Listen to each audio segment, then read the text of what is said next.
everyone, welcome back to Cuckoo for Books. My name is Salva, and today we have finally reached the time for me to do my favorite books of 2015 list. Woo, woo, woo, woo, woo, woo! At number 10, or the first of 10, because we're doing this in no particular order because my brain would have exploded if I tried to rank these books. So the first favorite book of 2015 would have to be China Rich Girlfriend by Kevin Kwan. This is a follow-up to his Crazy Rich Asians debut novel, which I also loved, and it was one of my favorite books of 2014. It's just such a fun read. It's ridiculous, filled the Gossip Girl shaped hole in my heart. What I love about Kevin Kwan's books is that he has those little footnotes where he makes these little sassy comments about the characters in his books or the situations they're in, and sometimes he'll throw in a little personal anecdote, and it's really cute. Like one of my favorite ones that he mentioned is,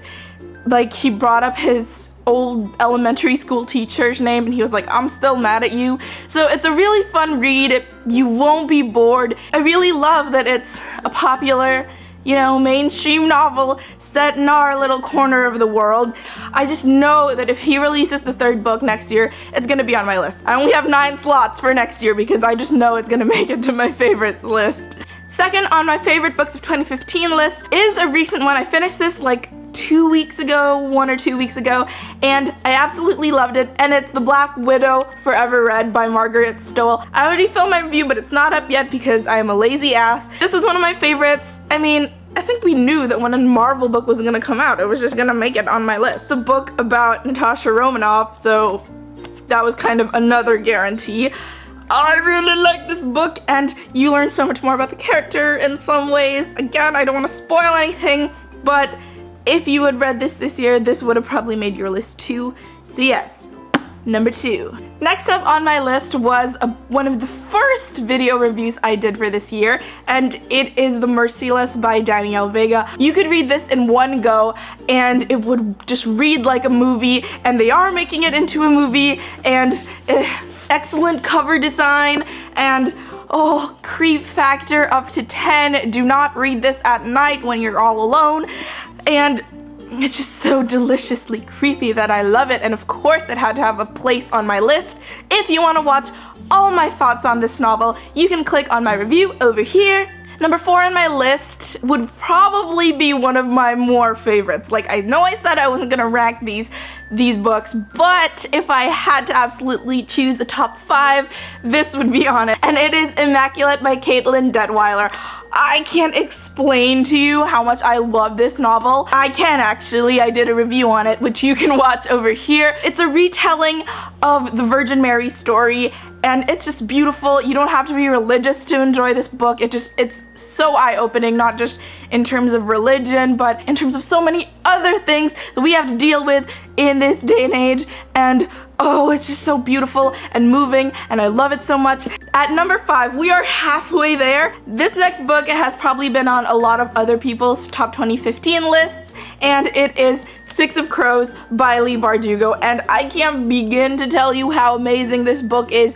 It's Ocean's 11 in a medieval world with amazing characters, amazing plot. If people weren't into YA, I would recommend this book to them because it would change their minds and convert them. That's how amazing this book is, and that's how amazing Leigh Bardugo is. If you haven't seen my gushy review over it, you can watch it over here. Now that we're halfway there, I wanted to break for 2 honorable mentions, and these are authors that I've discovered and have just loved consistently throughout the year. The very first one is an author that everyone has been gushing on for forever, and I only had the opportunity to discover her this year, and she is none other than Colleen Hoover. I have never been a huge contemporary fan, you guys know that, and I'm not into gushy romance. When I read these books, I was immediately converted. They're those converty books. The books you give to convert someone that isn't a Bible. That's a different kind of conversion. Did you know she wasn't a romance fan either? Like, when I met her, that's what I told her. I said, I wasn't a romance or contemporary fan, but then I read your books and now I am. She said, yeah, I wasn't a romance fan either before I started writing these, and that was just so cool. So these books get an honorable mention on the top 2015 list. Another author that pleased me so much throughout this year and who was so consistently good with her books would have to be Katie Allender. And she writes amazing horror YA, and it's not too creepy that you can't sleep, but then it's creepy enough that you don't feel cheated. So her first one that I read, Famous Last Words, was a Hollywood murder type, and then the second one, Dead Girls of Hysteria Hall, is set in an asylum, favorite setting, woot woot! And you can click both of my reviews on both of these books over on wherever I'm holding these books up. Just click on it. I was so happy that neither of the Katie Allender books I read this year was bad, because we all have those good authors and then you look forward to their next novel and then it's not as good and then you feel bad and you're like, oh man, what happened to you, author? You were so good in your last book, what happened? And Katie Allender has never, to my knowledge, disappointed. I've read her Bad Girls Don't Die books, I've read Marie Antoinette Serial Killer, and they're all good. So if you're looking for a good, scary author, but not too scary, definitely check out Katie Allender. While we're on the topic of horror, let's go back to our top 2015 top 10 list. And my next one on number 6 would have to be 10. Ooh, I should have saved this for number 10, shouldn't I?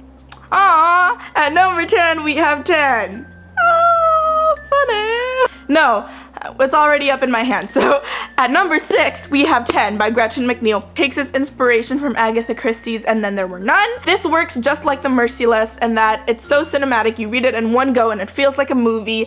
This kept me on edge, like you just didn't know what was gonna happen next. It was scary. Like I slept in my parents' room scary. And you can hear all about how that came about in my review of 10, which I will leave over here. Next up, and this would be a reader favorite, they are Heir of Fire and Queen of Shadows, both by Sarah J. Maas. I read these both for the first time this year, so I'm including both.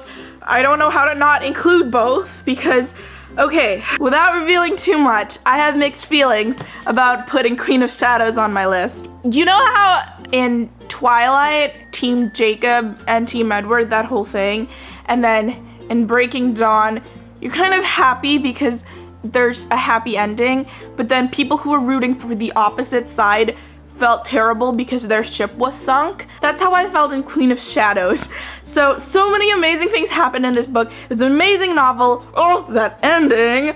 But my ship was sunk, and that is why I sort of put Heir of Fire on this list to sort of balance it out. On its own, it probably wouldn't have made the list because I hated that it sunk my ship, but it's a pretty dang good book if only my ship sailed. Regardless, Sarah J. Maas is an excellent storyteller. I have a Throne of Glass playlist for you guys to enjoy over here. Not just Heir of Fire and Queen of Shadows, but also Crown of Midnight and Throne of Glass if you want to check out all my feelings on this series, and there are a lot. You can click it over here. At number 8, we've got Lois Lane by Gwen DeVaughn. So many comic book books this year, guys. I'm so happy. We've got Black Widow, and we've got Lois Lane, and she is the little sister I always wanted.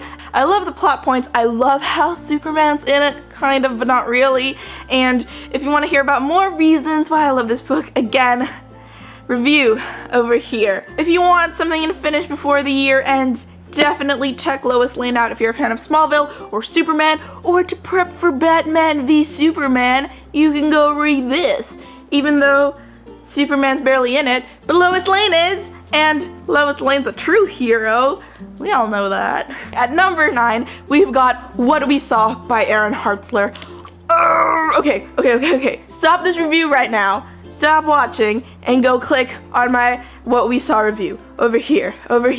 Just watch it and you will know the true beauty that is this novel. These could easily change someone else's life.